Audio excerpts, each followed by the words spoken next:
Hey, my name is Jamie Aaron, and today I'm going to show you how to successfully set up your studio so you can teach Skype lessons or Zoom lessons to students around the world. Teaching online can be a great way to connect with musicians all around the world, and in light of today's recent events, a great way to connect with your students that you might have previously taught in person. With tours and gigs and performances canceled, online teaching can also be a great way to earn an income and make some extra money. So I'm going to show you the way I have my studio set up. It's been great for my students, it's been great for me, and I think it'll really help with your online teaching studio. I start by plugging in my guitar, going into my pedalboard. I like to use my pedalboard for lessons, not only so I can tune from the onboard tuner, but also pull up any sound references or tone references any student might need to hear. Next, I go into my looper. Having a looper can be very helpful for online teaching. Unlike an in-person lesson where you and your student can play together, latency in online audio or a delay in the sound prevents you from being able to play together in time with your student. With a looper, I'm able to plug in a set of chord changes so I can demonstrate improvisation ideas in context with the sound of accompaniment. From the looper, I'm sending my guitar into my audio interface. In this case, it's the Focusrite Scarlett. My guitar signal is then patched into an open Logic session.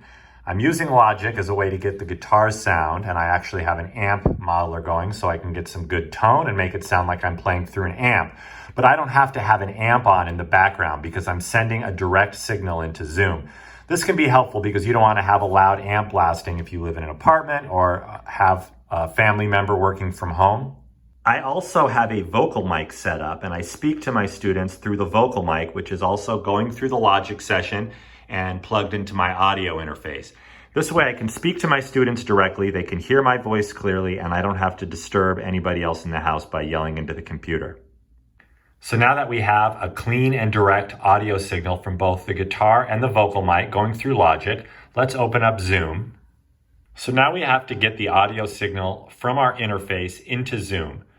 So you go to zoom.us up at the top of the screen and click Preferences. So your speaker, I use external headphones, more on that a little bit later.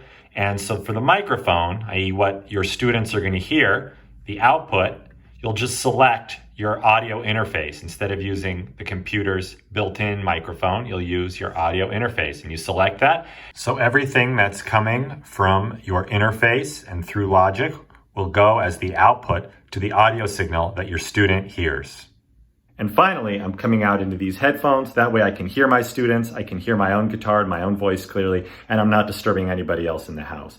So with this system, you can really get a good audio feed to your students. You can hear them clearly. With the looper, you can demonstrate playing over any type of chord changes or groups that you want. And using Zoom, you can also take advantage of being able to send files directly through the chat function. So if I want to pull up a chart, say a PDF from the real book, or if I want to jot down some chord changes or a chord diagram, I can go ahead and do that, send it as attachment, get it to my students right away. That way I'm creating a great learning environment for my students, both from an audio perspective. I can get them all the materials that I would normally give them in person, and we can sort of bridge that gap between the distance, and we can still continue to make music and enjoy guitar lessons. Hope this has been helpful. Thank you very much. Please subscribe for more videos, guitar lessons, and gear demos.